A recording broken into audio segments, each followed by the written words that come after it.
Hey guys, welcome to my channel, Sage Desert Mama. I have a scary tale for you today, and I hope you enjoy this.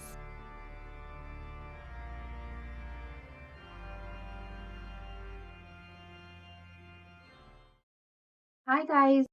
In this video, I'm going to tell you a little bit more about Teresita Ferguson, or Princess Teresita, the only person associated with the mystic mine to survive its curse.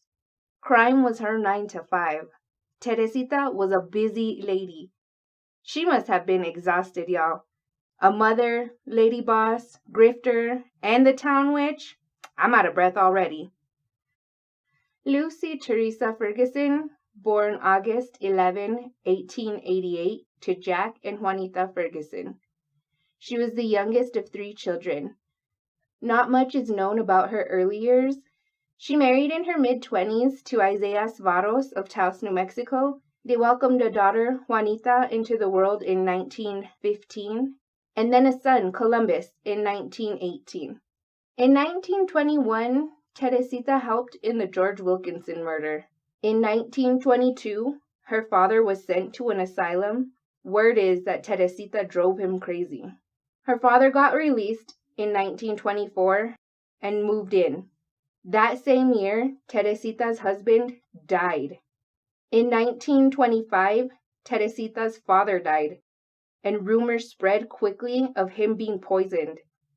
Teresita then joined the United States Secret and Civil Service Self-Supporting Branch and got her a new man. His name was Carmen Duran.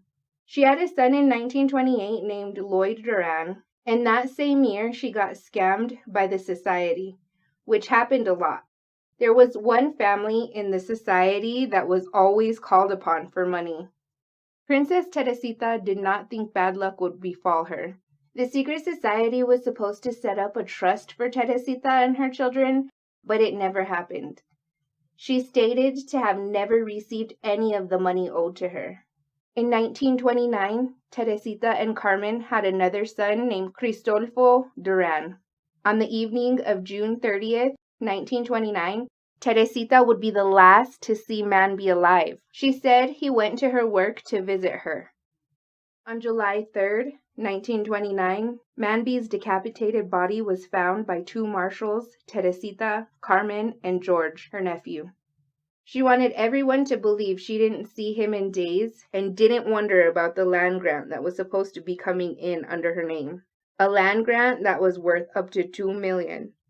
On February 25th, 1930, the Young Hunter Studio in Taos, New Mexico was robbed and then burned down while the Young Hunters were in New York. On March 9th, 1930, county officers invaded Teresita's home in Cañon. There they found the Young Hunters' dishes, silverware, clothing, a quantity of other goods, and many things from the Manby house. Teresita and Carmen were arrested, but George was already in jail in Raton. Word around town was Carmen and George took a bunch of trips back and forth, stealing pretty much everything and then setting the studio on fire. And not to laugh or anything, but Vasquez, the caretaker, said there was a trail of paintbrushes from the Young Hunter house leading in the direction towards Teresita's. Teresita was freed the same day on a $500 bond. Court was delayed because Teresita was pregnant. I guess she really did have a wide reach in town for some reason. Was it brujeria or fear? Did she take down Manby so she could take over? I see you, lady boss. Whatever she did to get that power took her over. La mafiosa thought she was untouchable. When the trial resumed, Jacob H. Christ, the same lawyer that represented Manby 15 years earlier in his breach of contract suit, would now be representing Teresita. After the Young Hunters identified items from their home, Christ argued, "I would not insinuate Mr. and Mrs. Young Hunter had committed perjury, but I insist they're mistaken." Then they listened to the testimony of George Ferguson. George told the court that he went to Duran's house so they could go to the Young Hunters to steal. He said they took a 3-foot bar and opened the door. He said Carmen filled gunny sacks with goods and then they took the loot back to Teresita's, lighting a sofa and some papers on their way out. Christ said the testimony of George was unworthy of belief because George was already a 2-time felon. Christ was now a man of 74 and didn't have a very strong argument. So chalk up another loss for him, because Teresita was sentenced to 4 to 6 years in the penitentiary for the young hunter robbery and arson. Carmen was sentenced to 7 to 10 years. George's charges were actually dropped for the young hunter case, but he was sentenced to 4 to 6 years for a razor blade fight that left 4 people in the hospital in 1929.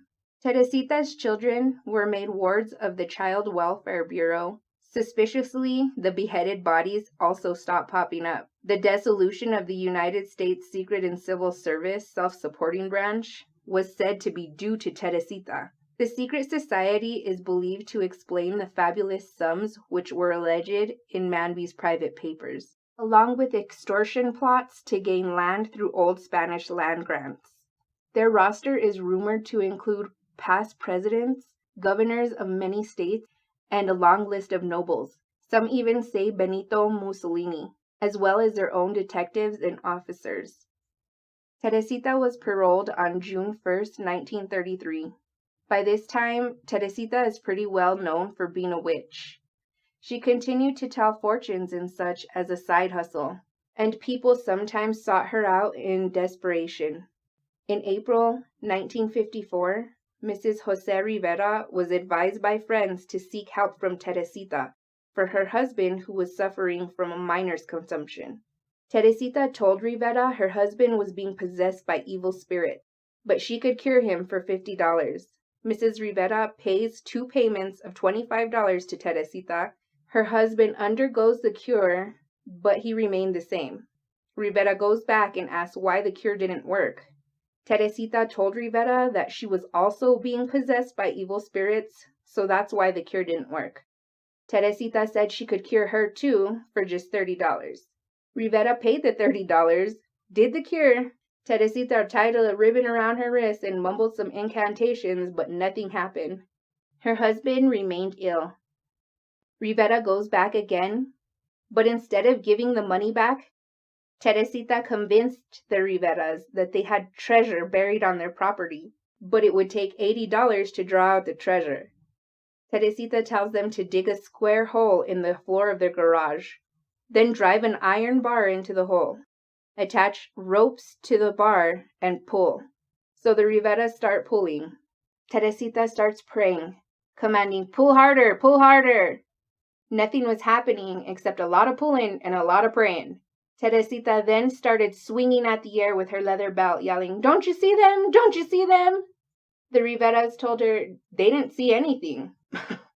Teresita told them 3 evil spirits were attacking her.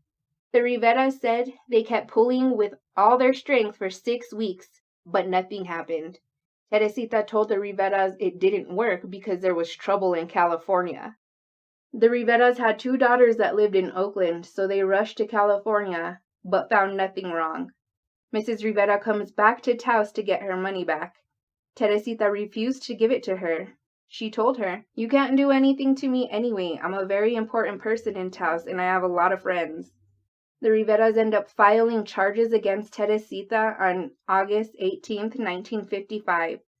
67-year-old Teresita was arrested on 3 counts of fraud and witchcraft. She was released the next day on a $1,000 bond. The trial was delayed a few times by the Riveras, but on March 26, 1957, Teresita, now 69 years old, was acquitted of all charges. Probably realizing that she's too old for this, she lives a more quiet life to the ripe old age of 91. Teresita died in August 1979. These are just some of the things we know about her because they were documented. But I can only imagine the stories that died with her. How did she survive that curse? Did she know who was behind all those murders? Perhaps Teresita herself? Did she save herself by shedding light on the secret society? Will we ever know the whole story? I've heard so many other things that I can't confirm, but I'll share a few with you. I've heard they would take people that were passing through down to the hot springs and rob them. And I've also heard Manby would have dirty little parties down there. I've even heard that Teresita's children belonged to Arthur. I read one of her children was even born in the Manby house, but only lived a short time. I'm not sure which child that might have been. I couldn't find a record of it, but it was said that she had 5 children at one time. Manby's wife, Edith, was also said to have a baby in the Manby house that died shortly after. I find that very suspicious. I've heard talk of a crystal ball Teresita kept covered with a black cloth. I feel like she definitely entranced people somehow. But if Manby and Teresita had all this money, what happened to it? It didn't seem like they were as flush as they claimed to be. I think Manby probably spent more fighting the breach of contract suit than if he would have even paid Mrs. Waddle. With a big chunk of their money going to legal fees, what happened to all their money? Could it still be out there? Let me know what you think in the comments, and please like and subscribe.